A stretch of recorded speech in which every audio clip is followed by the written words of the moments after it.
Stay up to date on all the latest from the LCS with LOLesports.com. There you can find stats, box scores, and in-depth player profiles, such as a look at the league's favorite barefoot AD carry, Maple Street, with the article, Success Doesn't Come Easy.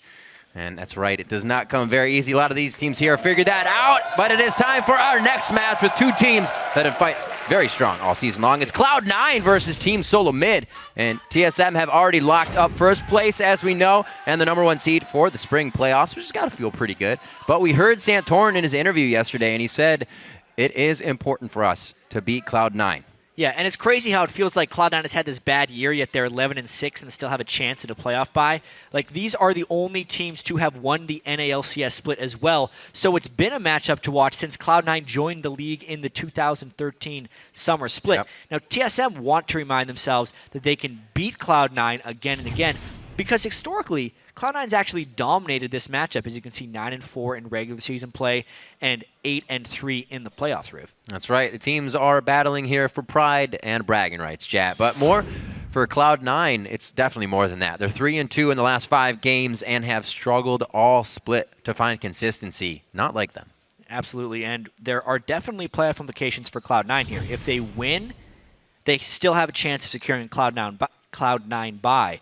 That would just require Impulse to defeat CLG, and then there'd be a tiebreak for second place that we'd play at the end of the day. However, if they lose, it puts that #3 seed that they're currently sitting in into question. They could drop down from there. Still a lot of things that can happen. Let's check out the starting lineups and see how it goes right now. On the blue side, it will be Cloud9. That's Balls in the top lane, Meteos in the jungle, high and mid, Sneaky at AD carry, and Lemonation at support. And on the red side, it's going to be the 13-4 first seed Team SoloMid. Dyrus in the top lane, Santorin in the jungle, Bjergsen mid lane, Wild Turtle on AD carry, league leader in kills this split, and Lustboy on support. League leader in kills. Gotta feel good. Yeah, it's normally Bjergsen. This year, we talk so much about it's a mid-focused team. Bjergsen's crushing it.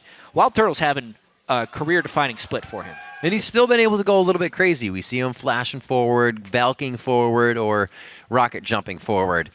There's the coaches, Locodoco and Charlie, for both teams respectively.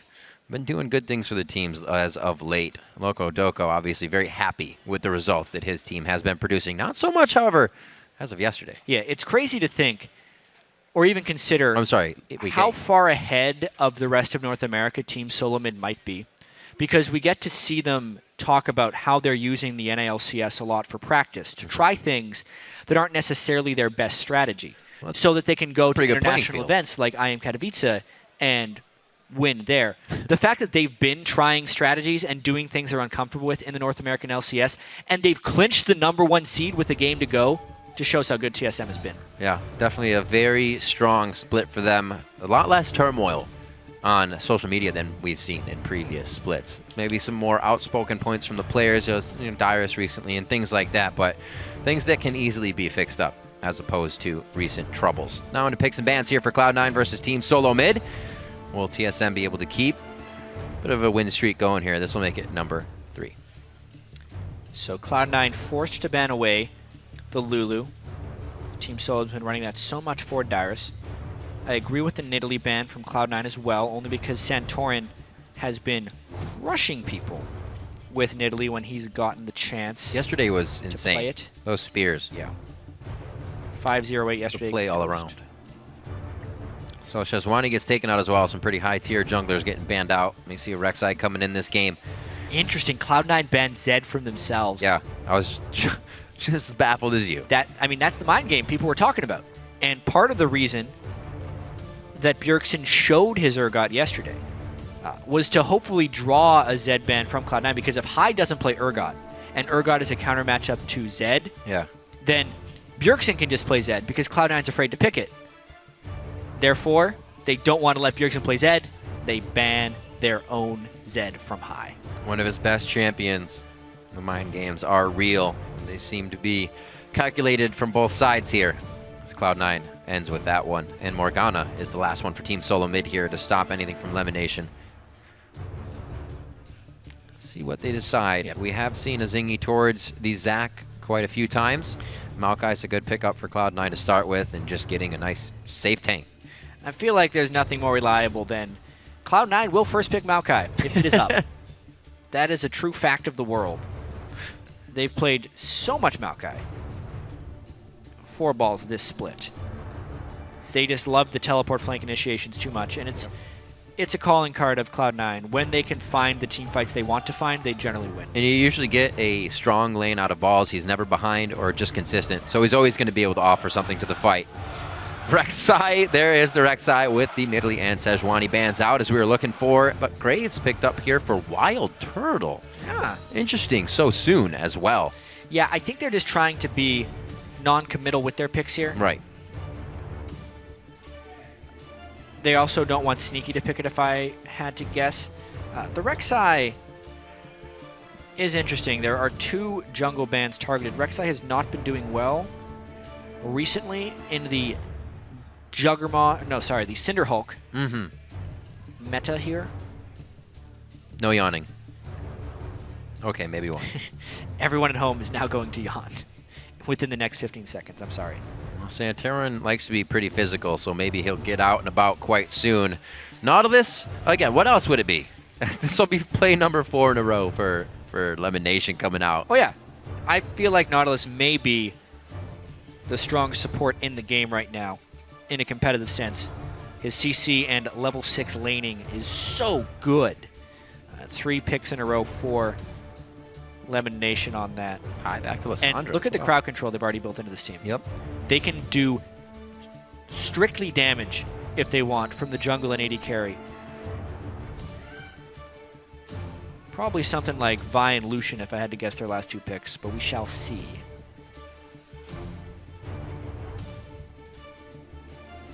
Very slow champion. TSM is still free to do whatever they want. Yep. They're a little bit bamboozled here by all the crowd control that Cloud9 has brought, and they want to make sure they can either escape that or match that in team fights. And this is going to be a very CC-focused game. Yeah.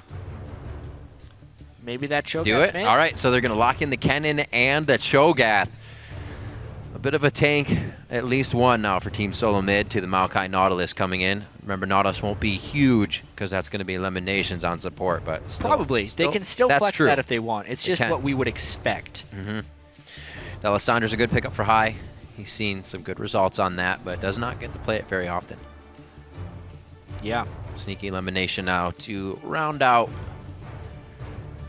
AD carry. Here. Lucian's still up for Sneak. Cloud9 can't build a super squishy jungler anymore only because of the Kennen Cho'Gath. They try and dive in on that. They instantly get stunned and eaten. It's a tricky world to be picking into these team comps. There's a lot. With all the lockdown that these guys are bringing, it's almost forcing you to bring tankier champions. I wonder if Cloud9 will still pick squishy and then hope to outplay it. Well, whatever. Lucian is expected. I'm just wondering what Meteos' pick is, and it is going to be the Vi. Okay. Lucian Vi. Gonna be that lock-in coming for Cloud9. The good thing is it's all on Charlie, so it's okay. Right? All the picks finalized by Charlie for that team.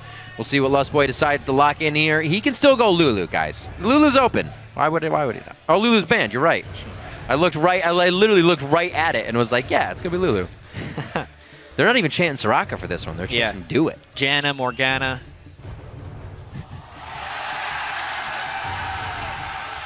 Of course. Who would not play to the crowd? The turtle smile. It doesn't even faze him. He's like, ha ha. Ah, yes, I'm Lustboy. Turtle loves it. Turtle loves it. To every extent.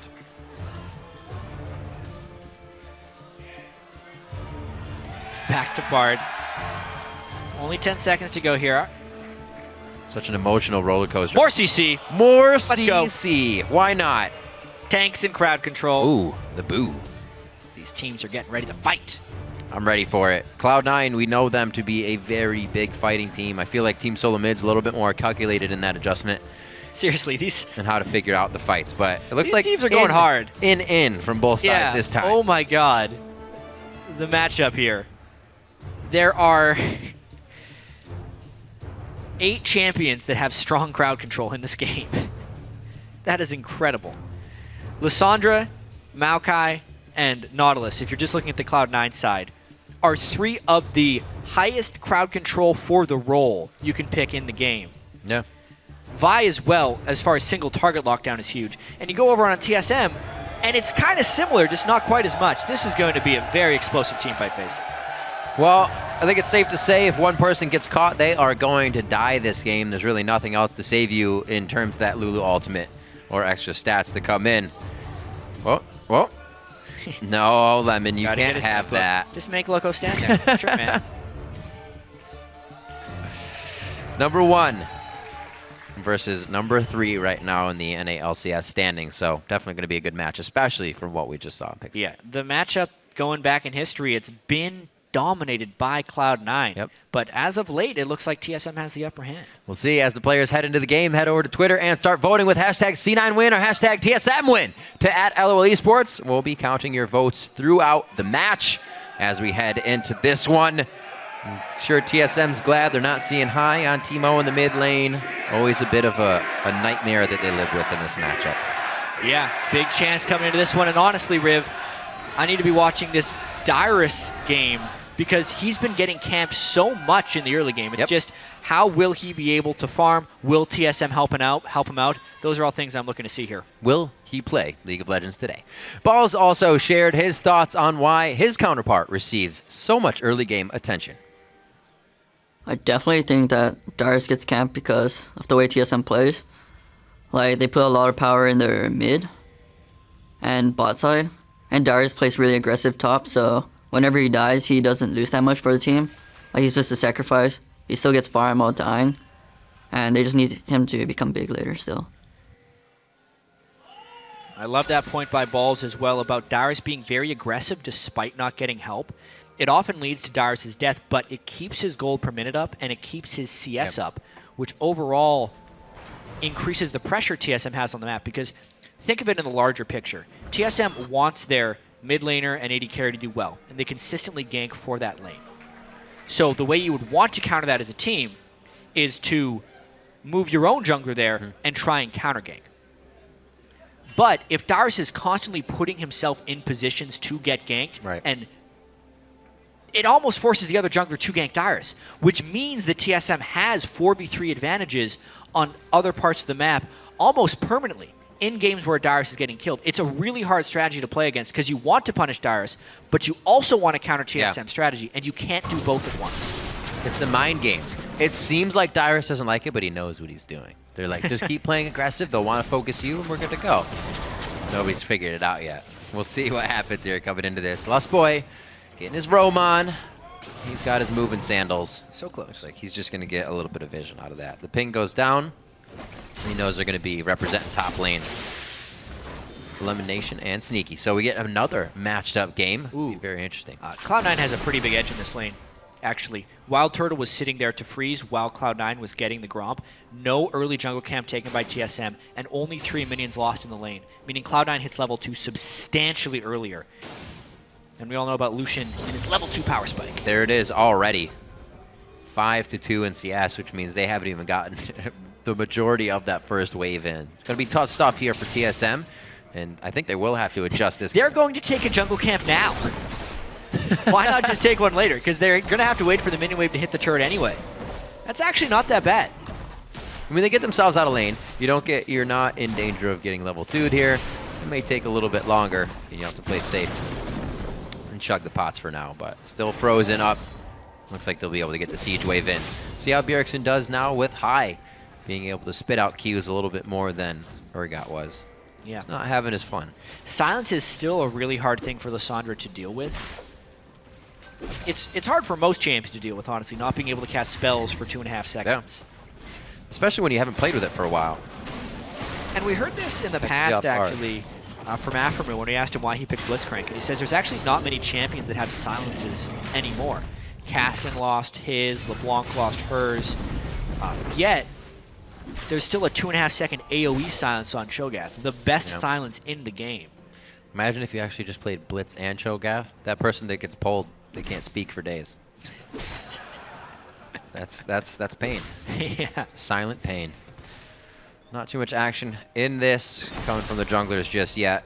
We did see that Santorin had to take early route back down to the bottom side of his jungle as he lost out on the Krugs to the top lane.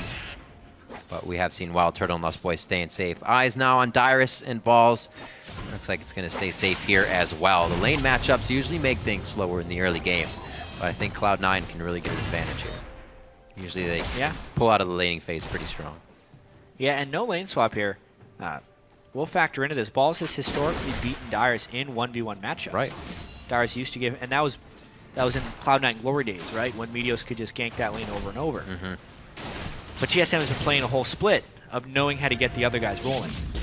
Makes this a very fascinating game. It's actually our first game of the NA LCS, was Cloud9 versus TSM. So it's been a really long time since we've seen these teams match up. They've had a lot of homework and a lot of time to do that homework. Now they're getting pushed into the turret. Sneaky should be able to clear these up. TSM has done a good job at keeping themselves up in CS as well as they went back to get the Krugs. Yeah, so cool. Like, that was a great call by TSM when they realized they'd missed the early camp to go and take it later. It's not something that you expect a dual lane to do, but the team just rolled with it. Now they're totally fine in that 2v2 lane.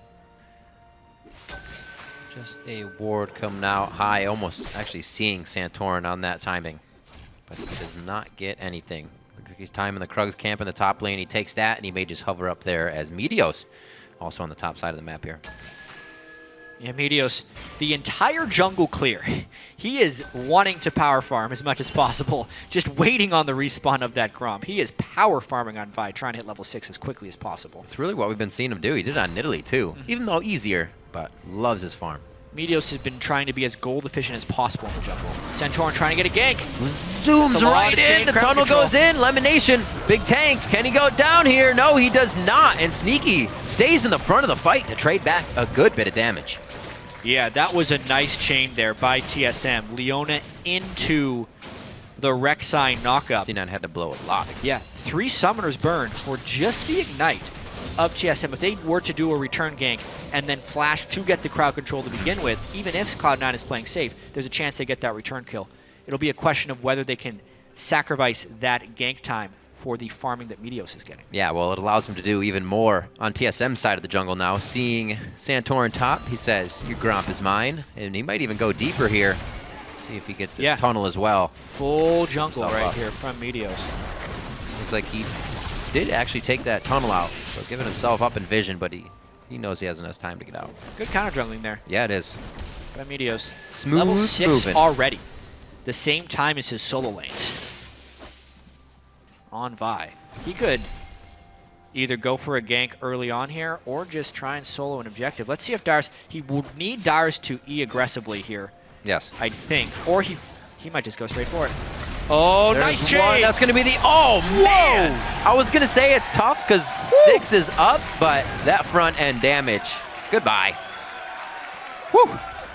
I mean, that's the combo. That is a Vault Breaker is the majority combo of Vi's damage in team fights, but sometimes it's hard to land. Didn't even have the ult. Yeah, 2 flashes burned for that kill, but it gives Dyrus no way of countering that fight. Lockdown, rooted for the Vault Breaker. Boom. Now he's got his Warrior enchantment 7 minutes into the game. See what happens as well with intentions towards Dragon. It doesn't look like any of the 80, or rather duo lanes are switching back to bottom yet. Still going to be top lane priority. And Dyrus will not blow teleport to get back to lane here, so he keeps that up, and Balls is just about to have his back. 70 to 58 here. Bjergsen doing a great job. I do have to mention there, that success gank by Cloud9 can actually be a bit of a TSM misplay. Meteos smited the Wolves of TSM, which puts the Spirit in their jungle, and Santorin was seen by that. What he didn't relay was that means Vi is on that side of the map and could potentially be waiting bottom. Yeah. So there was a fairly telegraphed idea of where Meteos would be, and Dyrus was still pushed up in lane regardless with all the chain crowd control. Still playing so aggressive, still forward, trying to get kills, and he's the focus. Kind of playing out as we expected here for him. He keeps it safe. LCS is 61 to 59, and he's still getting his gold. Tried and true to his top lane. Now on the bottom side. Remember that ult is still up for Meteos. It was not used last time. Dyrus still has flash. He also feels like it's a little too quiet in the bottom lane. Yeah, I actually wouldn't return gank Dyrus because that was a gank that killed without burning a summoner spell. Plus Cloud9 doesn't have the summoner spells this time. You almost want to go into other lanes. You saw Dyrus play safe. His ball's backed up on that one, changing his play style a bit, so it would be even harder. Trailblazer finished up by Meteos. Santorin looking to get himself finished up quite soon here. Yeah, Santorin's spending a lot of time in this top lane. Such aggressive positioning. Oh, this sweeper misses the ward. That is going to be an even bigger time waster here. How can Cloud9 play around this one to not get ganked? Lemon, he was in a position to get ganked anyway! Sneaky can try to get out. The summoners are down from the last one, and the anchor toss doesn't hit. I guess they just didn't take into consideration that it could have been that quick. They knew his flash was down, and the trading of crowd control was going to be too easy for TSM right there. Oh man, misplay there by Lemon Nation, and TSM trusting their ability to lock down a target. Good kill there, good ult by Lost Boy, and nice flash followed by Santorin, but a mistake by Lemon Nation. Yep, picked up Dragon for it with a little bit of that pressure top, even though Void Rush was used by Santorin to get back down towards bottom. So it's that balance of trying to keep someone interested and not tipping off that you have seen them with the ward. So Lemon was hoping he could escape there, and they were trying to buy time for Meteos to take the Dragon, but they just a little bit too dangerous. Should have been back in the turret. 63% of the vote. Ooh, it's moving. Cloud9 coming back strong. Keep the votes coming. Teams love to know that you care. See how much the teams can put now forth through this game. 1-1 only in kills. Don't expect this one to really catapult off in anybody's favor soon. It's going to be very back and forth here in the early part of the game, especially since we have now, looks like to be Rod of Ages charging up in the mid laners. They're going to have a bit of a lull in power. Yeah. Definite wait time for Cloud9. Really a bunch of items that will turn on later. Avarice Blade, Double Roa on that team. Meteos still just trying to farm. He's going Damage Vi once again, which will be cool to see. I also wholly agree with Freak yesterday in that Ryla is just not the item I like to see on Kennen. You want that Zanya's. It's so quick. He might be going Abyssal, actually, against double AP. Could do that as well. Right here. That's another pretty good item rush on Kennen. Giving you some of the defensive characteristics of Ryla while still being an aggressive buy. Always scary to prevent that Zanya's. We'll see if it works out for him, though. The team fight, if it's big enough, really is just going to shut one team or the other down, so may not have time to even Zanya's in it. Meteos keeping up on crab control here as he re-enters the jungle of Team SoloMid. Looks like he's got a welcome mat on that side of the jungle for himself here. But Dyrus throwing down a ward right quick. Actually sees Meteos trying to get in for a sneaky. TSM very clearly trying to shut down Sneaky. Get Wild Turtle going here. No. They know his flash is down. It's going to be tough. Oh, no way! He just dodged everything. He can actually stay alive here. The Ignite's ticking, but so is his potion. Sneaky stays alive. Lemon Nation's going to be there as well. Whoa. Holy fancy feet. You got to be kidding me. Everybody burning summoners right there. Balls' teleport does not come in. I believe Dyrus would have had to stop that one, but man, TSM does not get a kill off of some sick jukes there by Sneaky's Lucian. Wow. Damn. Yeah. That was awesome. Great plays to keep things tight within this game right now. The Void Rush comes out. Not going to be a play, just a farm alarm for Santorin. Things, you need to quiet down for a second here. That was intense. Yeah, Dyrus did in fact cancel the ball's teleport there. Thank goodness, because with the depth of that TSM dive, they would have been done for if Maokai made it back into that one. Amazing that Sneaky and Lemon Nation could stay alive through all of that gank pressure. That's one of those ones where the bait worked out, where they knew and they tried to bait it out to the last second, and then it worked. Meteos Raptor buff clearing out some deep vision here. The Team SoloMid's trying to get in as some of these ganks aren't working. They're going for some different paths and may not even get to steal on this red here. Oh, yeah, well, he should get it. Meteos is there. But the problem is, High is called MIA in the mid lane, so Meteos would run into two people and probably die. You saw him turn around there, yeah. That was actually the opposite of what you would normally see of Santorin helping Bjergsen. That was Bjergsen helping Santorin. Lost Boy not trying for anything, just getting wards down. But again, Lemon Nation taking up aggressive positioning in the brush. Lost Boy doing it previously, but only when they have the help of Santorin, really changing their playstyle up in lane. And Sneaky and Lemon Nation have pretty much, with wards or not, have been able to calculate most of those. It's amazing they're up in farm. Yeah. With all the attention Santorin has given that lane. Bjergsen is just straight up winning the mid lane. as Cho'Gath against Cassandra. Seems to be a tough lane to win overall when you're playing against the Cho'Gath. Yeah. Cho'Gath so much brute super force. strong laner, especially with Rod of Ages. A lot of times you'll see Morellonomicon because he already has such good sustain. Yeah. You just double that up when you do Rod of Ages. It's nearly 3,000 health that Bjergsen has already. You're not bursting that as the Sun. 6 stacks. That goes down if you're eating the minions, so you can get them even faster. Yeah, that's absurd. It takes so long for High rather, to even get hits onto Bjergsen. Back to the I want to talk about Meteos again, though. He's gone for the upgraded yellow trinket once again. It's what he has been doing. Instead of going sweeper, he tries to rush level 9 as quickly as possible so he can upgrade. And he's gone full farm mode up until this point. Now he's trying to get ganks, but it's very clear this game the junglers are not interested in interacting with each other. Santorin going for the 80 carries, Meteos going for the tank. Once again, towards the top side. If this is not a telegraph that they want your turret, I don't know what is. Lustboy is behind the turret. I wonder if he has backup. So with that Praise Seeker coming out as well, they kind of know, but there's not much that TSM can do with it, with the wave being pushed towards the river area. Looks like they just kind of hold out. Well, meanwhile, while they're holding out, Meteos and Maokai have such pressure down in that bottom lane. Darius just had to back away. He knew what happened last time, and there's only been more damage on Meteos since then. If it doesn't work with a few people, bring more people. Just continue to bring people.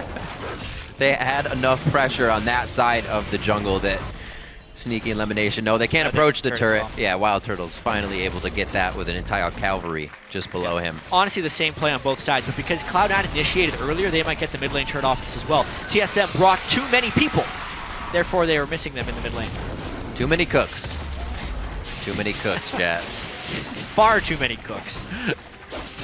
16 on the clock. Finally, another turret goes down for Cloud9. They get, oh, wait a minute, Lustboy, he's going to be going down. Woo! There's going to be a lot of that this game. Whoever gets caught will die. Yeah. There's so much CC to lock down that target. Remember that crowd control we were talking about? Meteos hasn't even had to use his ultimate. They have an excess of crowd control right now. The surplus is real. Here we go on 17 minutes. Cloud9, Meteos able to grab this first dragon on a Santorin gang towards the top side. Now with the team, grabbing number 2 on the exact time, just about 6 minutes later. 2 there, 2 in the realm of turrets as well, and a 2,000 gold lead. All about 2s right now in this second game of C9 versus TSM. Yep, and honestly, this is Cloud9 just preying on what TSM does each game. They know that TSM has bot and mid lane pressure. So Santorin has only existed on that side of the map where his dual lane and his mid laner is, whereas Meteos has said, all right, you're really good at that game.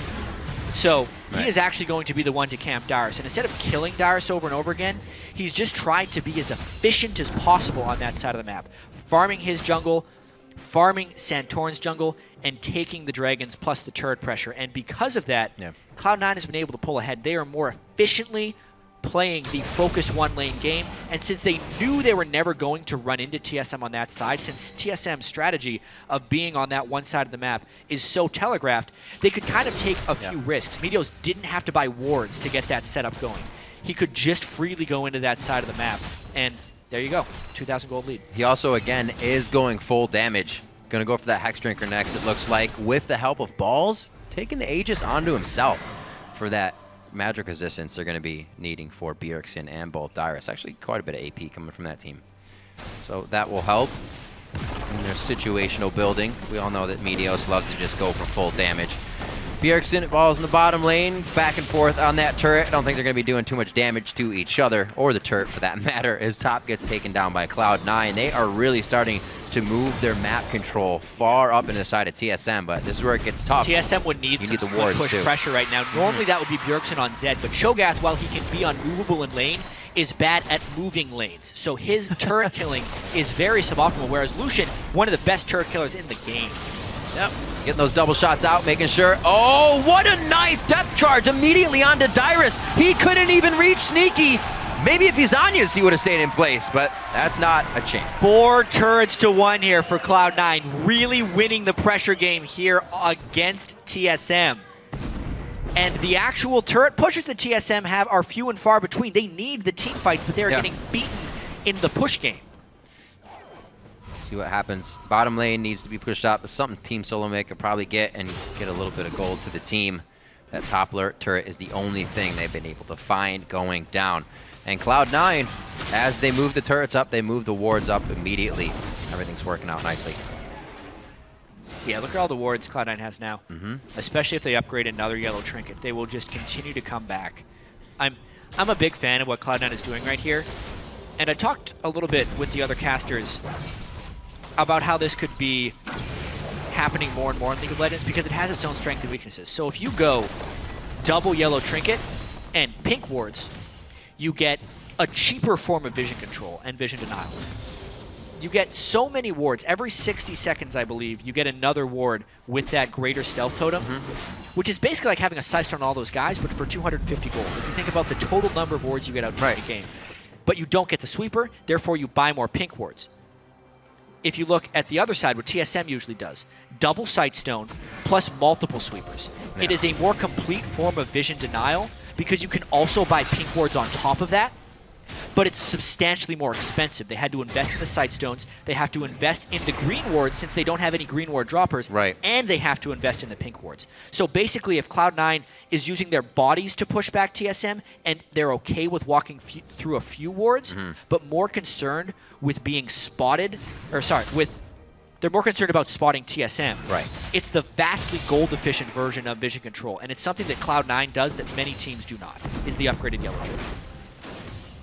All those upgraded yellow trinkets have been finding their way into the side of Team SoloMid. Medios, one of the big proponents of that. Even if he's not on somebody like Vi that can get around the jungle, usually we'll see him with Lemon Nation on Thresh, lanterning him out of scary situations when trying to place those deep wards. So only facilitating himself more to do that on that champion that can hop over walls. Balls now to clean up the bottom lane. Cloud9 knowing that they need to take a breather here, clean this up a bit. They do have power in mid though. I was gonna say if the teleport needs to come in, but they don't have that advantage right now. You gotta be careful. And it's the turrets that are giving it to them. It's that 5,000 gold game. It's going to be tricky for TSM to come back here because both teams have such great catch potential. It's on TSM to catch Cloud9 before they can group up, which is difficult because Cloud9 has placed so many deep wards into TSM's jungle. It's going to be very tricky for TSM to actually win this one. Dyrus now going to be forced to be even farther out. He does have one ward for himself here. And the teleport up for the bottom lane. We may see actually a bit of a collapse going towards Bjergsen, or at least that side of the jungle, to make sure there's a wall between these two sets of champions on Team SoloMid. Yeah. I think they're going to notice it as well. TSM can only play this game for so long because they're going with the more expensive form of vision control, which they need to in order to clear Cloud9's wards and actually get a catch. But if they don't do that, Cloud9 will just continue to pull farther and farther ahead. They haven't been able to clear enough of the wards, even with pinks and 3 sweepers plus 1 upgraded sweeper. Oh, geez. That's a great rupture, though. High getting caught completely. He didn't even get to do anything through this game. He's probably going to be calling shots for the team now from that death area, but hopefully they can get the right calls for themselves as well. Not a lot of damage to come out of Santorin and Wild Turtle. Sneaky's got too many targets, and Cloud9 walked completely into Team SoloMid for a fight. Bjergsen made the play. High was too far up in the lane, did not respect the Cho'Gath engagement range. It had nothing to do with vision control. It just had to do with rupture and silence. Yeah, that's what TSM needed to do, but it was unexpected to happen in that fashion. No vision, the 2.5 second silence coming in huge because High could not ult himself to keep himself alive. Dyrus wasn't even there. He was split pushing a lane when that happened. Dyrus just wants to play too. He'll be back in the fights. He teleported in after the rupture. Oh no. So he did end up picking up, the 1 kill.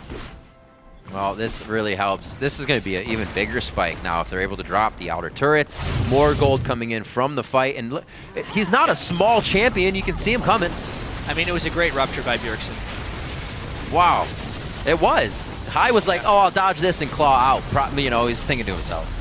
Couldn't quite get there. No. And then Dyrus did TP in at the end. picks up the kill on Elimination, helps him get back into the game as well, because he needs Zanya's. Oh, man. A pressure move. They know TSM has been so focused on clearing vision from the Dragon, they don't have vision here. Santorin, he's going to see him moving around in there. He just saw him moving around in there. Gotta try and steal. He goes in. Desperation. Oh, he got it! Santorin got the Baron along with the collateral damage from Wild Turtle over the wall. Actually, it's just Santorin. There's no assist there to be had. The plays from Santorin to halt Cloud9. Meteos had that. In the bag. He did. At the same time, you can even capitalize with your team's burst to make sure it's good. I mean, at the same time, remember yesterday, Meteos stole a Dragon from a Nunu. That's true. So this is the Smite Gods. Where's it at? Getting revenge on Meteos. 820 gone. 820? He just hit it. No, like that's not on Meteos. No. If it goes from 820 to 0 in a frame, Smite at the moment, even though he's level 12, is only doing 720 damage. If all the damage hit at the same time, like that's not Santorin literally smited along with a bunch of other damage, luckily. But very well. Very well indeed. Gotta pick your number. This is going to be huge for Team SoloMid now. They have the waves to be pushing up. Ball's trying to do a little bit of initiation. If they can actually win a fight, they can take so much out of this.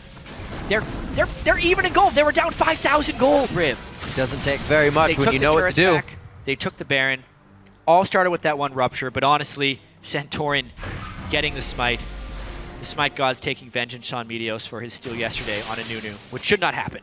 Well, it happened probably 10 minutes earlier. That's just about the same thing we saw from the Counter Logic versus TSM game.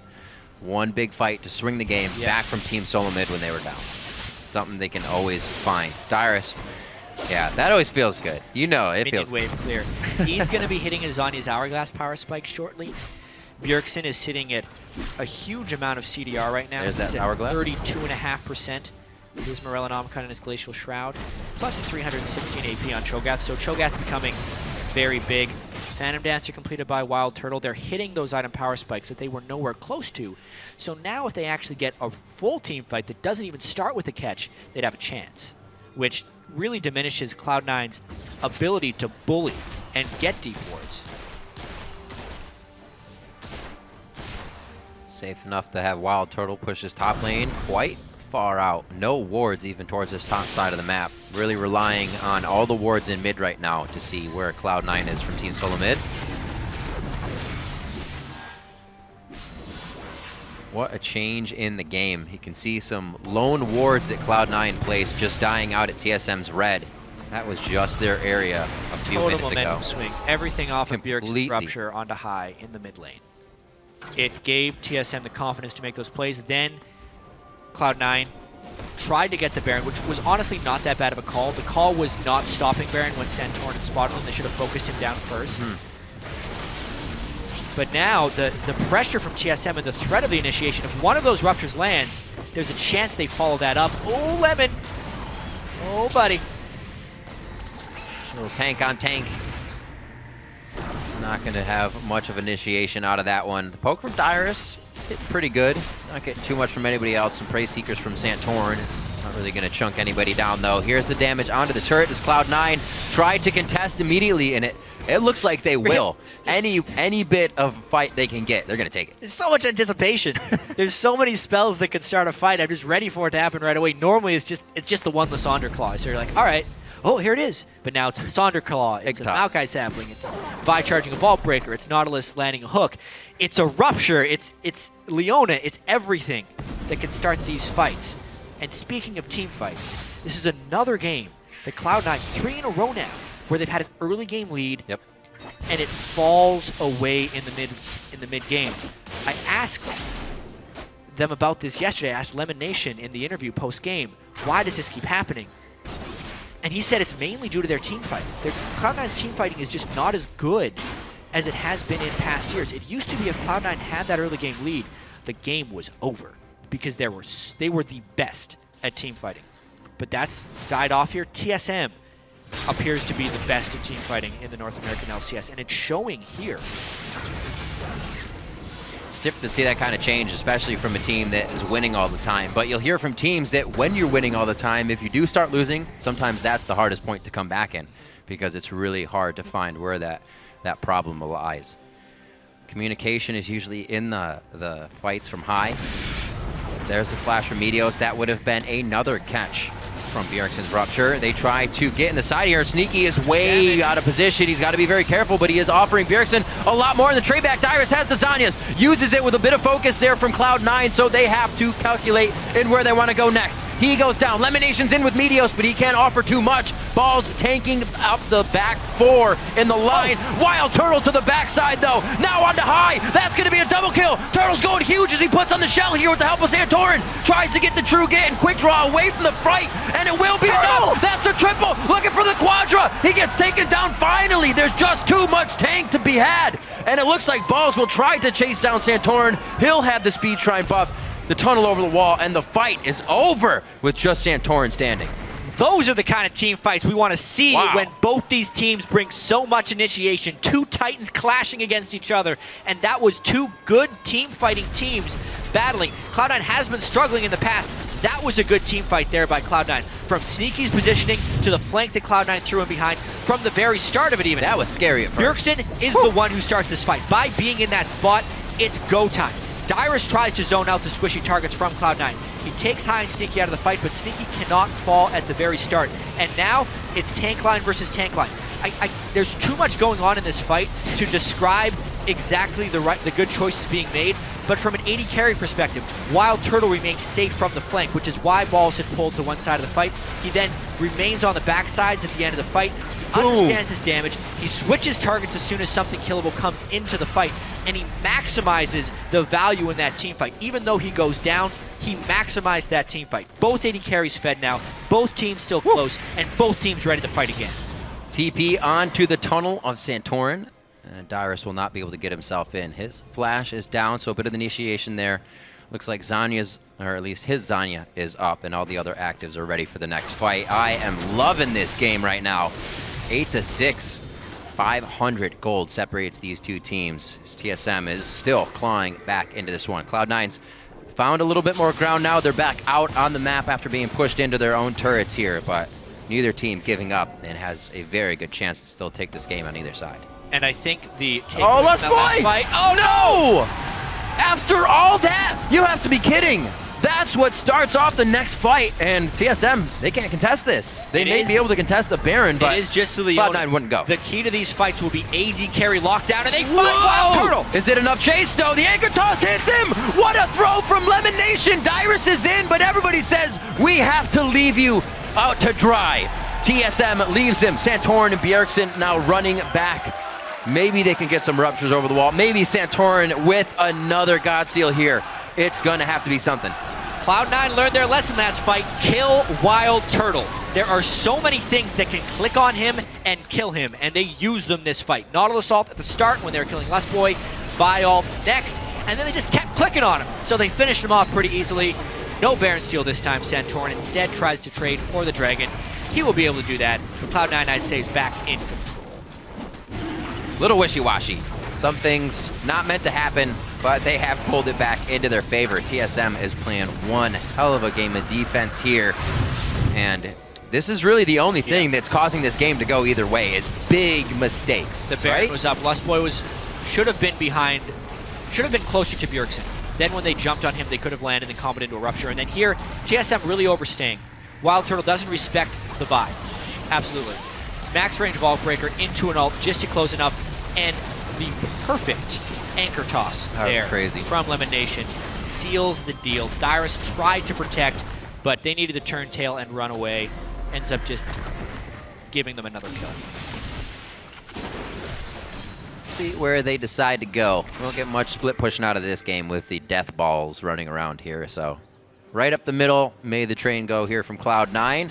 See if TSM can stop it in the tracks. 33 minutes in, we're going to start going into the late game on this one. We'll get some more item spikes coming out. Another, actually, Abyssal Scepter that's been built out throughout time here, along with the Frozen Heart on Bjergsen, so he can help resist a bit of this high damage and Balls. Yeah, I mean, Balls is so fed right now. Big 505 Maokai. That is the result of repeated ganks from Meteos. and TSM not focusing on enemy top laner control, as well as giving Balls his most favored pick. Yeah. I mean, yeah, you can say that Rumble is his favorite champion, but his most effective champion recently is Maokai. And it fits with Cloud9's ability to target select and go. They have it all in this team. Cloud9, this is as close to an ideal team comp they can get this year as possible. A lot of control, damage dealers on their top performing members, Meteos and Sneaky. And now they have a Baron buff. And high on control initiator. On somebody that can go in, something he's been verbal about wanting to do on his champions. And Lissandra, she can go in. Another turret goes down. It's just the bottom one here. And C9, with what wave control they've had here, are able to go for it right away. They don't have too much control towards the top side of the map, but the fun will be down here for the next few minutes, especially up towards the inhibitor. Nice Rupture, but you can see with all the magic resist now and no Void Staff onto Bjergsen, or really any magic penetration outside of Abyssal Scepter, it's not threatening Rupture anymore. This actually just makes TSM's damage dealers one. They have one real damage dealer, a one threat comp. It's Wild Turtle, and that's just not enough when Cloud9 has so many things they can click on. That minion. I'm wondering if Balls just decides to dive the turret straight away. A lot of level 17s here. And it looks like they're going to hold off for just a second on the side of Team SoloMid. So Cloud9 get what they want. The last turret of the game that is outside of the base of Team SoloMid here. And from here, it might actually be difficult once they approach the inhibitor turrets. Of course, we have to remind everyone a Cloud9 win here puts them at 12 wins on the year, meaning if COG loses at the end of the day, that would force a tie for second place. And that all-important first round bye, Santorin. Mobile little void monster there. All right, Dyrus going to get a push out on top lane. Teleports up. This is going to be nice. All right. See how far he goes after this. He's not going to have vision of any minions. Looking at his wave line, you can tell where the one coming at him is, and he knows it's too far to pursue. Heads back into the jungle with the rest of his team. What would be the easiest route now for Cloud9 to approach the next inhibitor? Is it going to be one of the outside ones, or do they just drive straight up the middle? It's really tricky, actually, because they have no Baron buff. All right. And for as tanky as Balls' Maokai is, Nexus turrets and inhibitor turrets don't care. They have over 80% armor and magic penetration to just crush anyone who tries to dive them. Therefore, Cloud9 has to wait on the next Baron at least. Maybe even do a Banner of Command minion, so Graves is the only one that can kill it. But they have no one that can build that item, so scratch that. Then you're thinking the other plan is 5 dragons. Well, they only have 2 dragons. It would be 18 minutes. Well, 13 minutes until they get another dragon, but that's 50 minutes in before they can get 5 dragons. So the hope is that they ward up the jungle and catch TSM while trying to get one of these objectives. But all the while they're doing that, TSM has just as much catch too. So Cloud9 has to be very careful, because with the mid lane turret penetration that TSM has being down to really the only inhibitor defending turret, TSM is just as in this game as Cloud9 is. Cloud9 has the pressure edge, and if they meet in a 5v5 that is clean, Cloud9 will win. But TSM still has a ton of catch potential, and they know the win conditions of Cloud9 are so far away. Even more so, the Righteous Glories now for either team, which work funnily without any extra speed ups, because if you use it at one team and you want to get away, it's not going to work if you're not running at the teammate. Or your opponents, I should say. Everybody go in. Everybody's got to go in. Also see the elixirs coming out for both sides as well. Which is probably the real win condition for Cloud9 here, is catching TSM trying to also win. Because if TSM just farms this one out, it goes at least 50 minutes. The win condition is win. Sneaky has built himself a Blade of the Rune King to try and chew through Bjergsen here. May have sold his boots to do so, as he's on level 1s there. Yeah, he's never upgraded his boots this whole game. He's just trying to get to big item thresholds. Once again, not enough damage. Bjergsen trying to go in. He gets locked down. Bjergsen's going to get hit here. He still has a bit of resistances, so it takes them a little bit. Dyrus, can he even get the ult off? The Zhonya's goes off, but it's not even enough crowd control for everybody to follow up. That's the big deal. There's no follow-up for TSM there. It was for Cloud9. TSM was not strong enough to deal with a full 5v5 team fight, and Dyrus wasn't even there. Nope. Bjergsen gets bursted down after he lands a Rupture. Dyrus gets ulted by Vi before he can make it in for a team fight. And now Cloud9 look to take inhibitors, maybe the game. That was High's payback onto Bjergsen for the last mid fight where he caught him on the Rupture Silence. A little bit of his own medicine there to take him down. Still, just about 20 seconds on these timers, chat. They could make a dent on the base here. Yeah, I think they can end it right here. They go for Wild Turtle. Oh, so far back. He stays out of the Fountain Laser. Will he still be able to get the kill? He will not. Healing up with the home guards on. Actually, no home guards for Turtle right now. He just bought them, but it's a little, too late. And it's going to be Cloud9 taking down Team SoloMid. Wow, Cloud9 keeps their dreams of a playoff bye alive. Hot damn. Amazing to think. Game. Cloud9 has struggled so heavily this split. At least that's what it looks like from the outside. But that's because perfection is the only acceptable result for Cloud9 in the North American LCS. They are still 12-6. They win 2/3 of their matches in this league. And because of that, it is still possible for them to finish the regular season in second place, only one game back. Oh, the bye means so much. So much. Very happy with that game. Probably not the mid phase. We saw TSM showing a lot of those bright spots that they show every game when they're behind, that they can come back, that it's still going to be hard to take them down. And sometimes TSM do that in a way where they can sit back and figure out what you're doing and then just turn it against you. Here, both teams were kind of always forced into making it right and fixing it. And a couple things went wrong for TSM that game. One, Dyrus fell back in that game pretty heavily. That was because of Cloud9's focus. Yeah. But then, Bjergsen on Cho'Gath, building the Frozen Heart instead of a Death Cap to reduce his damage and not building any real magic penetration, turns him into utility champion, which would mean they need a second damage threat, and that would have to be Dyrus. But they didn't strategize their game to make Dyrus a second damage threat. Therefore, Wild Turtle was the only one that could do damage. Cloud9 had enough single target CC that they could just click on Wild Turtle and take him out of fights, and TSM ended up with a one-threat team against a bunch of divers. That is never going to work. Something that was good for Kiwi. What are you doing here, man? He's like, I want to set up. Good job. I just want to say good job, man. Yeah, support love. Hugging everybody this week. Hi, it was good to see being the shot caller, having a lot of stress on him lately, and pretty much being the one that, like, for lack of a better word, to throw the middle part of that game with getting caught, to still be able to come back, still be able to make plays, and actually make the pivotal play that caught Bjergsen out there. Yeah, that was a game where Cloud9 had a 5,000 goal lead in the mid-game, lost it, and then came back again with more strong team fight play. So it's kind of you take your wins with your losses in that one. They showed some really nice comeback mechanisms. They proved to themselves that they can team fight, but they also showed that they're still not the Cloud9 they want to be. They threw a lead. Yeah. That can't happen if they want to make it to their eventual goal of even winning North American LCS, making it to MSI. Those things are all still possibilities for them, especially if they can beat the #1 team in North America. Seems like what they did, especially with banning Zed on their own side, did pay off in Champion Select there. Bit of a mind game of their own. So for more on that match, let's throw it over to Freak, who's standing by with Cloud9's AD carry. Feels good. Yeah. Thank you very much, Riv. Once again, great cast from you today so far. I'm here with Sneaky, who in my opinion had the best game I've seen of you all split. Up against TSM, no less, probably your biggest rivals in North America. Did you feel anything special coming into this game? I was a little bit more nervous than usual because I didn't get as much practice time. I think we're rushed because of the tiebreaker games. I didn't get to go and do my practice game and throw attacks at minions and kill bots. So I was a little bit more nervous than usual.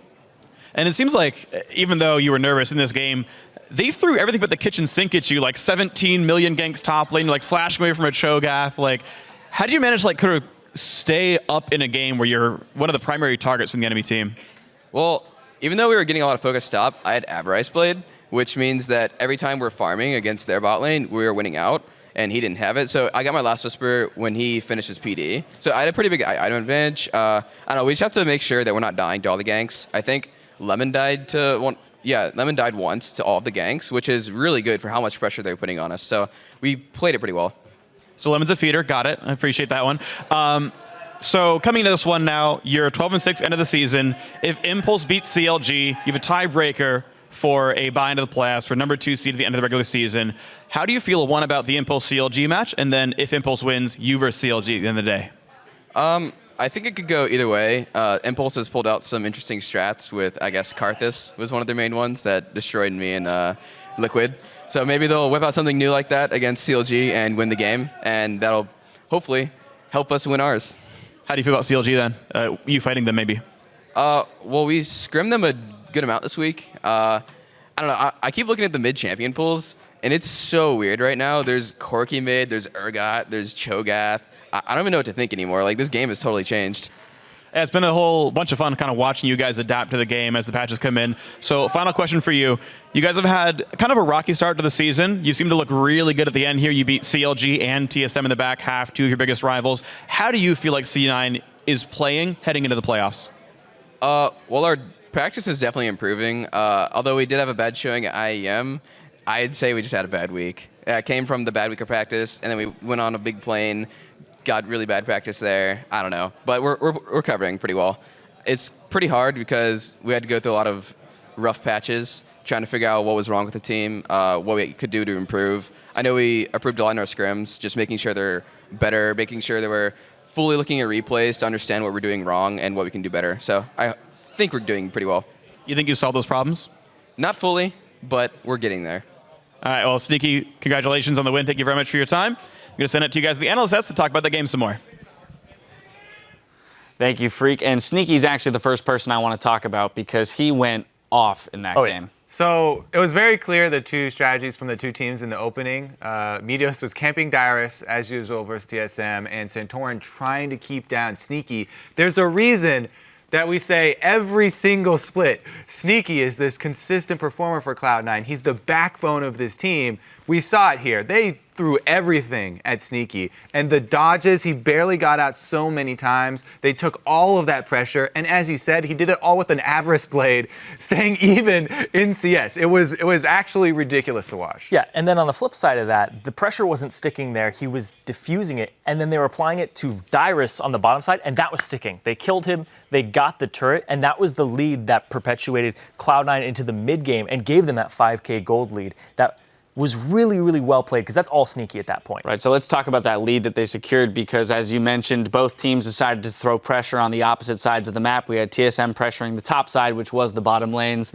and C9 pressuring the bottom side, which was the top laners. But C9 came out ahead going into the mid game. They were so good. They took advantage of a small opening that TSM gave them. When TSM also threw Bjergsen up top, they committed 4 members to one side of the map, and Cloud9, off of the back of that single move, not only did they push down bottom turret, they rotated over, got mid turret, and they were able to set up wards in the blue buff jungle of TSM for the ensuing dragon fight, which is where they got their big pick onto Lustboy, and they started snowballing. Right, yeah. So I mean, the vision that they laid down in preparation for their next step after they had just taken the outer turrets, they don't even give you a second to try and get your vision back. Lustboy constantly was having to face check things, as we saw even later into the game, and he constantly died for it. Yeah, and another thing on top of that is even when Hai got killed in the mid lane off of the Bjergsen rupture, TSM did not put themselves in the Baron at all, and it was completely blank. Cloud9 was like, we have complete vision control of this area. We're going to go do a sneaky Baron. Santorin, though, with the hero play, almost hero, almost complete hero of the game. But the fact that they were able to get in there completely undetected, and then it was TSM being like, oh, we know Cloud9. They're going to try a Baron now because they've done it the last 4 or 5 games in a row. That's something that I think TSM needs to work on their vision control when they kill somebody, because that's still an objective all on its own. The thing about that one rushing in is they have Rek'Sai on the team, and Rek'Sai is one of the best at checking brush with Prey Seeker, and the range was almost there. So I feel like that one was a bit of a shaky decision. Yeah, well, Santorin gets him back into the game with the first Baron steal, right? They basically equalized the gold. Now, the big thing is, though, the second Baron setup by Cloud9 was very smart in that they had already proven to TSM they were willing to start a Baron, and they're willing to fight around it. So instead, knowing that there's a lack of vision on the side of TSM, they set up their vision, stand in the brush. And as you said, yes, there's the possibility of Prey Seeker checking those bushes before they go running. The range, I can see the range indicator. Now, he might have just used it on the mid lane brush So he may have just used it to check that one because there's multiple ones. Well, we have the replay. So let's pull it up and let's find out. As I know you want to Let's get to the bottom of this. Well, they swept it. They put a pink ward in there, and then they continue to just push through, but they're just camping this bush. They have no vision control there, and that's the big thing for TSM is they put all their wards on the bottom side of the map. All the Rek'Sai tunnels are on the bottom side of the map towards the dragon. So as we start rolling through this clip, you're going to see the dive coming out here. They immediately go after Lustboy just because he's the one in the front. Santorin actually just walks up and tries to be a big help, but Wild Turtle, after the previous fight, they're like, Wild Turtle has to be the focus. They clear the pink ward, and here's the thing, TSM doesn't, they know, because they got a ward in that pixel brush, that they didn't retreat. So Wild Turtle gets split off from the team, and his positioning here is what causes this team fight to go Cloud9's way. He is completely out of position. He went for CS in the mid lane. He tried to walk up and get 2 CS, and it cost him because he got split from the team. Yeah, fantastic capitalization there by Cloud9 after the initial pick on Leona, resetting, right? Not rushing through and trying to take the fight through the Kennen ult. They waited until Wild Turtle missed position to follow up on that. And that's kind of what the last thing I want to touch on is that TSM started to look really shaky and break down there at the end of the game. Well, if you just ended on that one too, that was a really poor positioning choice from Turtle, but also the thing you're referring to is the last fight. They decided to start this fight, Bjergsen walking up when they didn't have Dyrus there. Yeah. That was a 4-man engage from TSM while they're behind. The teleport channel is a lifetime. When you're this late in the game, you can't afford to wait for the Kennen to teleport in. One thing though, you're running right by. Sorry. Speed, I wanted to also touch on one more thing on Sneaky. I've been singing his praises for like 2 years. He never missed position like Turtle did, and he was on brown boots, level 1 boots, the entire game up till 38 minutes. He was still on level 1 boots doing this because Cloud9 formed their team composition where they have all this CC. It's all targeted CC. It's point and click. There's no missing any of these. They've got Lissandra, Vi. All you have to do is click on the target that you want. And so Sneaky had this really forward-moving front line that was very easy for him to get behind. I have to say the other thing that I liked about Cloud9's composition is that they created a 3-threat comp by putting Meteos onto Vi and also having him build damage. They have the Lissandra, Lucian, and Vi. 3 threats, right? But on top of that, they have percent damage coming out of Vi, and even their tank in Maokai, recognizing Cho'Gath is going to get massive. On top of Rek'Sai, Leona are also both going to get pretty tanky. Mm-hmm. So they have the ability, yes, to have that forward-moving front line, but it's a threatening one. Yes, it is. And as you know, big fan of Vi. Her greatest strengths, they tried to nerf her. Her greatest strengths have always been in the late game, though, and the damage that she does. She's a tank buster inherently because of her W. Yeah. So I'm happy to see Meteos really embracing her and building damage this time because the game that we saw just before when he was on Nunu, that was one of the things that Cloud9 really lacked. They need 3 damage sources. Well, they also need somebody who applies that early pressure because the Nunu was just not working out for him. He's running around lanes, maxing Snowball, trying to get in, but it wasn't working out for him. All right, well, there you have it. A sweet win by Cloud9, setting up a possible 2nd seed going into the playoffs. TSM, though, they're going to need to kind of figure things out. Bjergsen actually tweeted out, well played by Cloud9. A lot to learn from this game. GG, well played, Cloud9. So implying they have some stuff they got to figure out before they move into playoffs. We do have to take a quick break while the teams prepare for our next match, Dignitas versus Team Liquid. Don't go anywhere.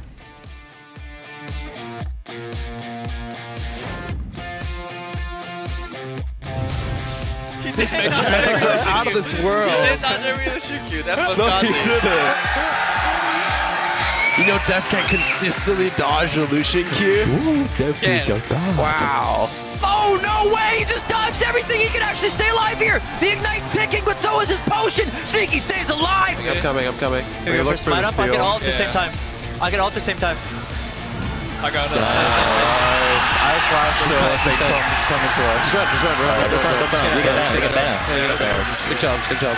Turtle's going huge as he puts on the shell here with the help of Santorin. Tries to get the true get and quick draw away from the fight, and it will be enough. That's the triple. He gets locked down. Bjergsen's going to get hit here. He still has a bit of resistances, so it takes them a little bit. Dyrus, can he even get the ult off? It's going to be Cloud9 taking down Team SoloMid.